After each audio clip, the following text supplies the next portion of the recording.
Hello, welcome. We are here today because I will be answering the questions that you submitted on the Ask a Sensei video. If after this video you have a few questions, submit them on that one. That way I have them all in one place. I will link that on top of the screen somewhere here. If I answer your question in a video, I'm going to put 3 hearts as a comment. Okay, so let's get started. My first question goes to Rock and Dan Teaching Man.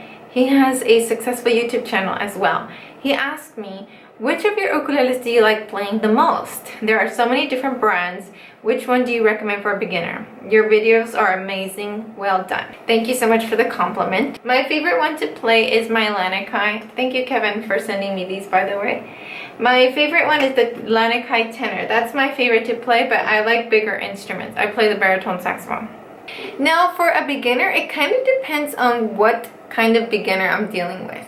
So if I have a beginner who's already a musician and they've shown commitment to music, then I would feel comfortable buying like a Kala, a Lanikai, the OMS ukulele I reviewed on here before. So something a little bit more, a higher price point. But if it's a first time beginner and I have no idea if they're going to commit to the instrument, then spending around $35 to $50 on a beginner uke is what I would feel comfortable with. Next question. This is from one of my favorite subscribers. Yes, I have favorites. The question is, how do you feel about using a felt pick to play ukulele rather than a thumb or index finger? I'm noticing now that I'm working with kindergarten, first grade students that their skin is just so much softer and like their fingers are a lot more tender. So I understand that for them, gripping a G7 and then strumming on the other hand, it can be a lot of strain on the hand. So for those kids, I'm okay using a felt pick on our classroom ukuleles. I did a DIY for the felt picks. If anybody wants to make one, I will link that on the screen right now. So for the first pick that I'll be testing today, this is just a simple 1-ply pick. You can make it a heart shape if you want, but I actually found that the simple, just old style pick worked best. Next question is from Racheal. She's another one of my favorites.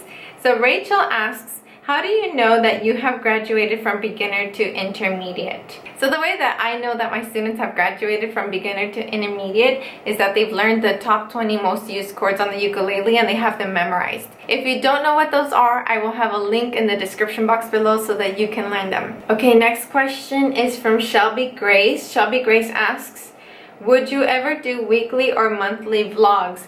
So I used to do vlogs here on the channel and I kind of started doing them a lot more when I injured my hand and I couldn't do a lot of ukulele videos.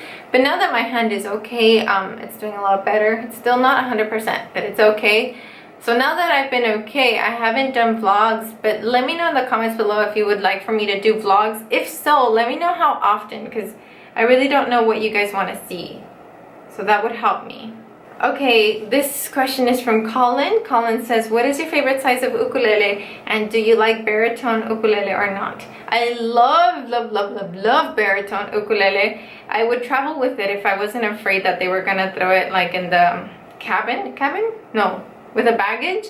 So I would travel with that one a lot more if I could, but because I'm afraid, I travel with the smaller ukuleles. But my favorite size right now would be the tenor. And baritone, just I don't categorize it as a ukulele. It almost feels like its own instrument.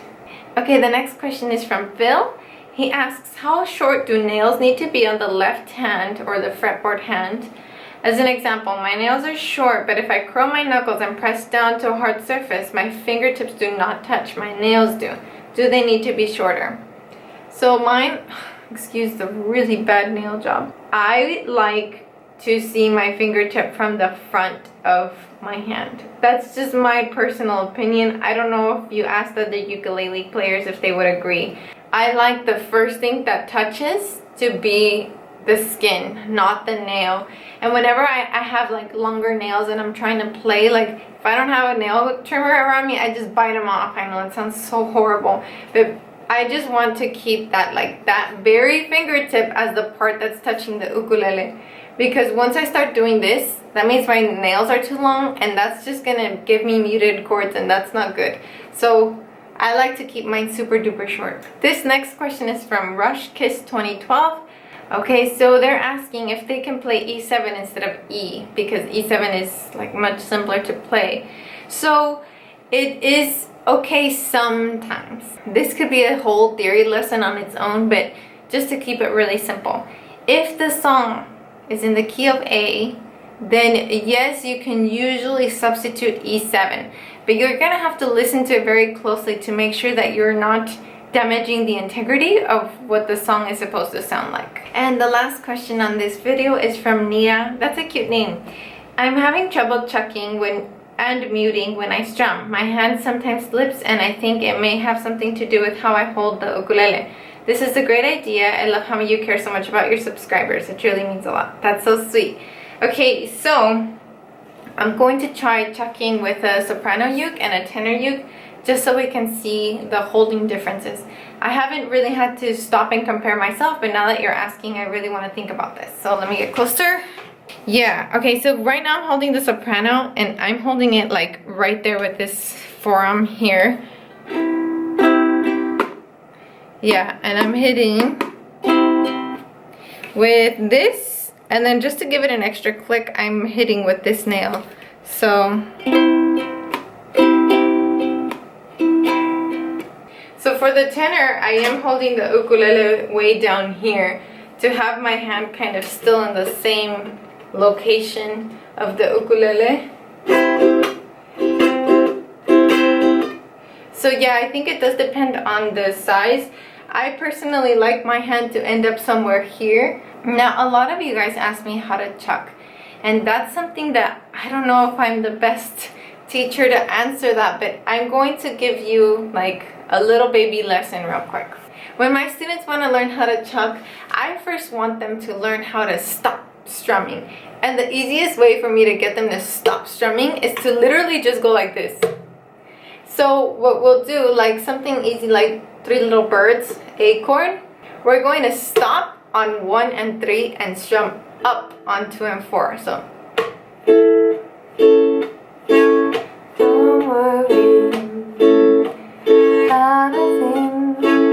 and they're literally just like kind of like a slap on the ukulele, not hard, but just stopping the strings. So this is why I haven't done a chunking lesson or chucking lesson.